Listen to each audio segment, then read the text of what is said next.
Assalamualaikum warahmatullahi wabarakatuh. Salam sejahtera untuk kita semua. Semoga kita semua tetap diberikan kesehatan oleh Yang Maha Kuasa. Selamat datang di konten monolog bola dari channel Bobolaan. Ini adalah channel yang akan membahas dan mengupas hal-hal seputar sepak bola, baik lokal maupun internasional. Oke friend, dalam monolog bola kali ini kami akan membahas mengenai Persis Solo yang saat ini memang sedang mendapat banyak sorotan publik sepak bola Indonesia, tentunya sorotan positif ya. Terlebih ketika mayoritas saham klub ini diambil alih oleh Kaisang Pangarep, brother Kaisang, yang juga merupakan pengusaha dan putra dari Presiden Republik Indonesia Bapak Joko Widodo. Nah, setelah saham mayoritas klub ini diambil oleh Kaisang, Persis Solo pun ya mulai menjadi buah bibir lah di kalangan publik sepak bola Indonesia ya, dan mendapat banyak sorotan dan exposure dari media. Nah, sebagai gambaran aja, dalam monolog bola kali ini kami tentunya akan membahas mengenai sedikit sejarah mengenai Persis Solo dan menakar dan juga memprediksi apakah Persis Solo bisa kembali bangkit dari keterpurukannya dan kembali mentas di Liga 1 musim depan. Oke friends, sebelum kita mulai pembahasannya, jangan lupa ya untuk like, share, dan subscribe. Kalian juga bisa follow Instagram dan Twitter saya di @nugrahatian13. Dan oke, nggak usah berlama-lama lagi, kita mulai aja pembahasannya di sisi Persis Solo.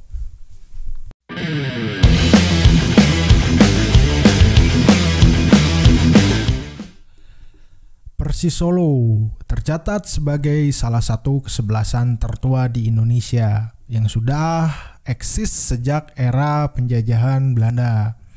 Jadi Persis Solo ini terbentuk pada tahun 1923 dan menjadi kesebelasan tertua ketiga di Indonesia setelah PSM Makassar yang lahir pada tahun 1915 dan PPSM Sakti Magelang yang terbentuk pada 1919.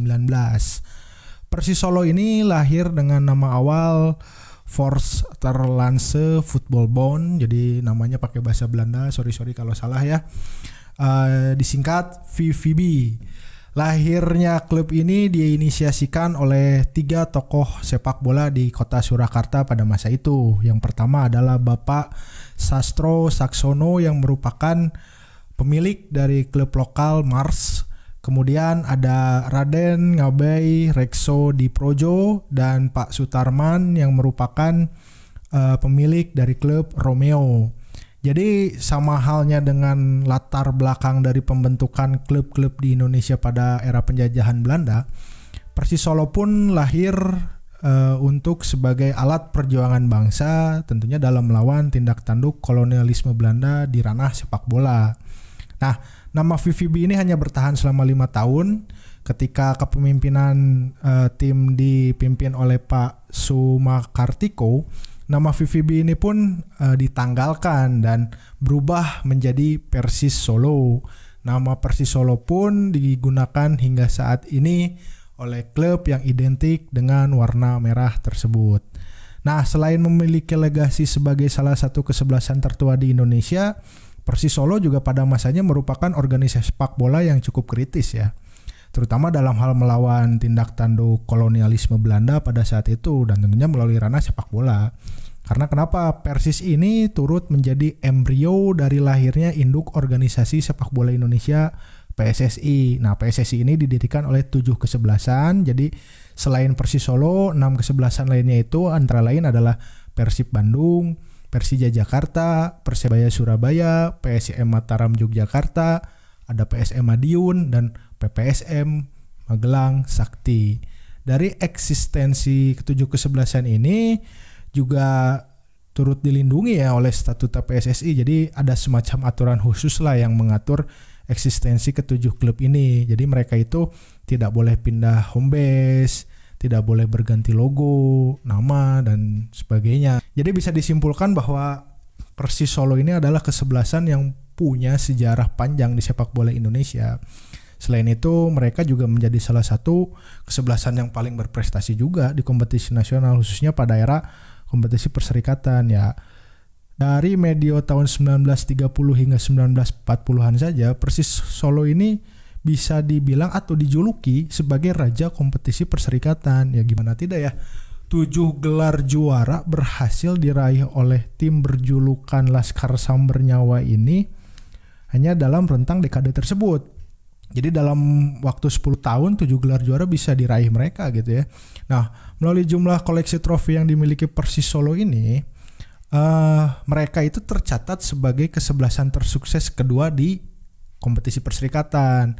Koleksi trofi Persis Solo itu ya cuman kalah dari Persija Jakarta yang meraih 9 kali gelar juara. Ya meski begitu pencapaian Persis juga tetap prestisius dan cukup membanggakan gitu, karena koleksi trofi mereka bahkan lebih banyak dari Persib Bandung ya, yang dijuluki sebagai raja terakhir di kompetisi perserikatan ya. Julukan raja terakhir kompetisi perserikatan untuk Persib itu ya karena klub berjulukan Maung Bandung itu menjadi juara di edisi terakhir kompetisi perserikatan musim 1993-1994. Jadi kalau melihat rentetan prestasi dan sejarah panjang ini, Persis Solo itu pada era tersebut sangat superior ya. Ya sama seperti halnya kehidupan, ya kehidupan itu kan seperti roda, kadang ada di bawah, kadang ada di atas. Nah ya, hal ini juga berlaku untuk prestasi Persis Solo ya. Jadi ketika para pesaing itu terus melaju dan menorehkan banyak prestasi di kompetisi nasional, Persis Solo justru mengalami stagnansi prestasi. Jadi sejak medio 1940-an itu prestasi Persis Solo itu cenderung melorot. Nah, nama Persis Solo itu bahkan dalam tanda petik nih ya, perlahan mulai diasingkan dalam perebutan gelar juara kompetisi nasional.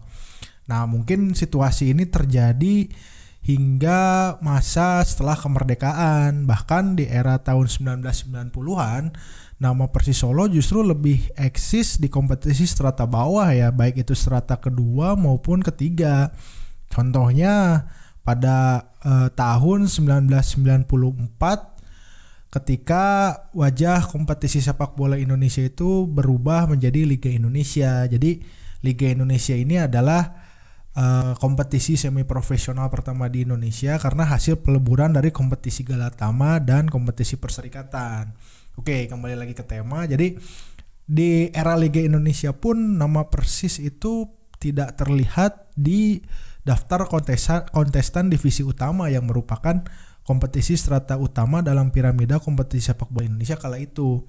Nah, di tahun 1994-1995 itu Persis justru bermain di divisi 2 atau strata ketiga.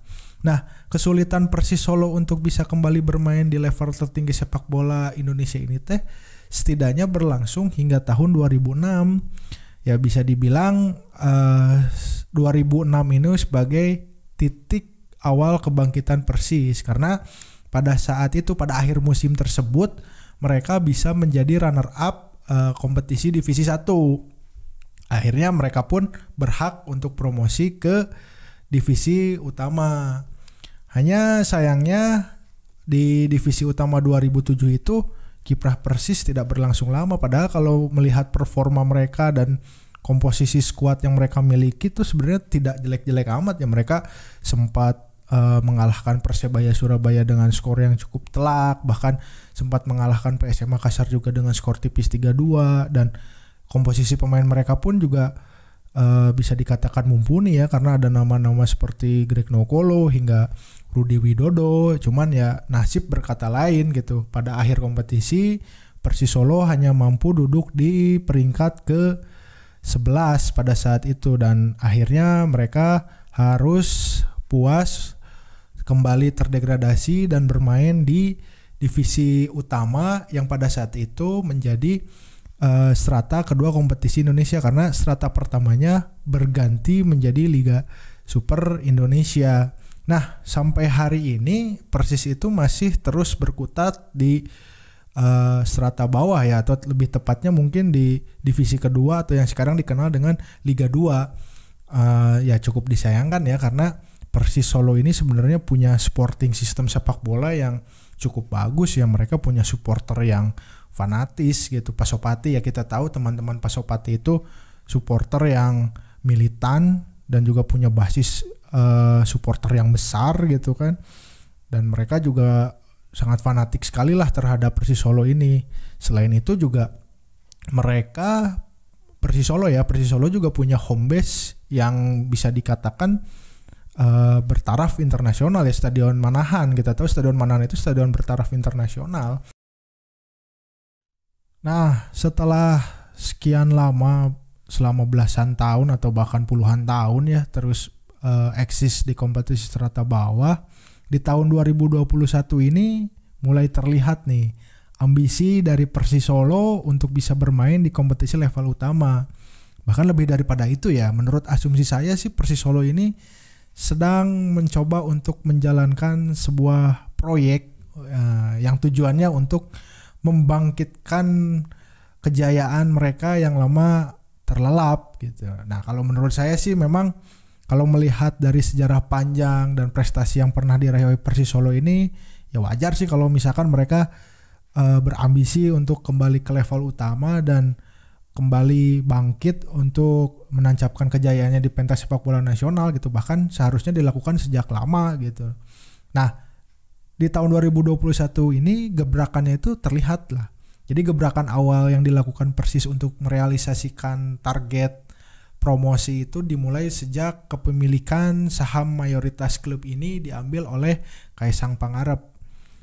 Nah, Kaisang ini seperti yang kita singgung di awal, beliau adalah pengusaha dan juga putra dari Presiden Republik Indonesia Bapak Joko Widodo.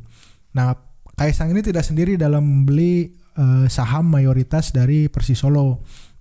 Dia juga berkongsi dengan Erick Thohir. Kita tahu Pak Erick Thohir itu adalah seorang pengusaha sukses, sekarang menjabat sebagai Menteri BUMN. Di sepak bola juga pengalamannya sangat luar biasa.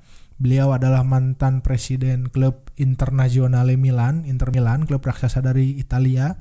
Kemudian juga mantan wakil komisaris utama di PT Persib Bandung Bermartabat yang merupakan perusahaan yang menaungi manajerial tim Persib Bandung. Nah, satu nama lainnya adalah Kevin Nugroho yang juga merupakan pengusaha. Jadi untuk pembagian sahamnya sendiri nih, Kaisang itu memegang 40% saham Persis Solo, tentunya yang terbesar. Kemudian Kevin Nugroho dengan 30% saham klub, dan Pak Erick Thohir dengan 20% saham klub di Persis Solo. Sementara sisanya sebesar 10% saham klub itu tetap dipegang oleh 26 tim internal Persis Solo. Nah, kehadiran Kaisang, Erick Thohir, dan Kevin Nugroho ini seperti membawa angin segar ya, seperti membawa semangat atau spirit baru gitu untuk misi kebangkitan Persis Solo di kancah sepak bola nasional. Karena kehadiran mereka juga membawa dampak yang sangat signifikan untuk kondisi finansial mereka, untuk finansial mereka gitu. Nah, terlihat jelas nih dalam pergerakan mereka di bursa transfer awal musim 2021 ini. Persis Solo sangat jor-joran sekali di bursa transfer ya.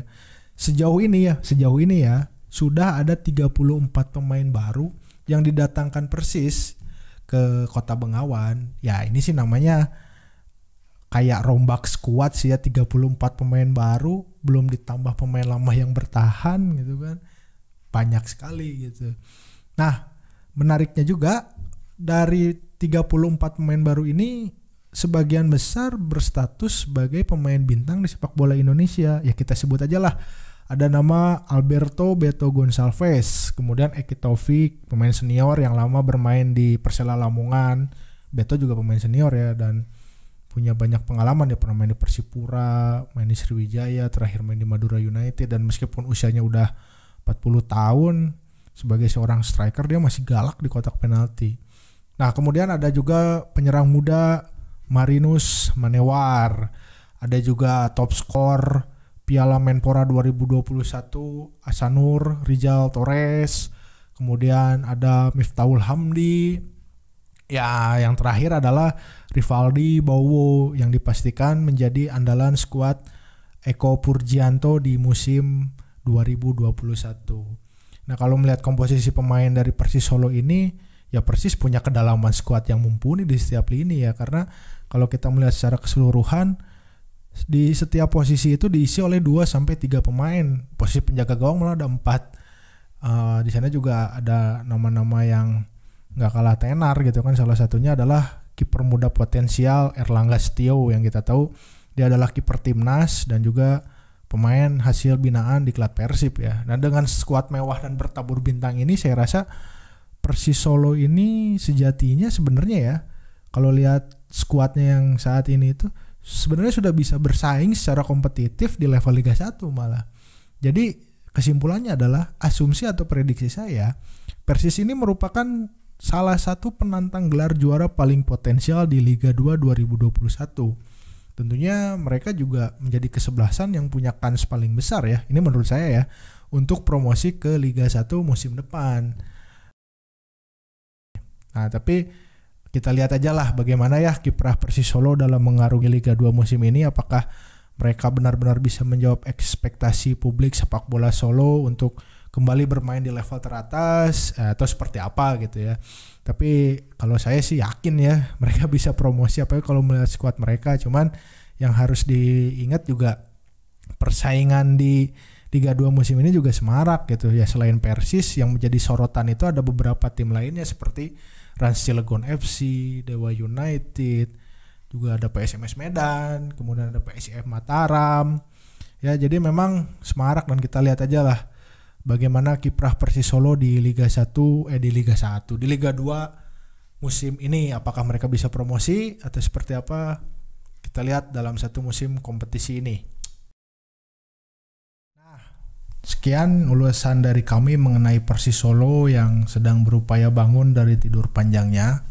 Mohon maaf bila ada kesalahan dan juga kekurangan. Kalau misalkan ada kesalahan informasi dari kami, mungkin kalian yang lebih paham tentang sejarah atau informasi mengenai Persis Solo ini bisa komen aja di kolom komentar, kita diskusi bersama. Untuk kalian juga yang mau request tema pembahasan dari kami, bisa banget lah tentunya ya. Kalian bisa langsung request juga dengan menuliskannya di kolom komentar. Dan jangan lupa untuk like, share, dan subscribe sebagai bentuk dukungan kalian kepada channel ini. Oke, sekali lagi saya mohon maaf ya friend atas segala kekurangannya. Sampai jumpa di bahasan selanjutnya. Bye-bye.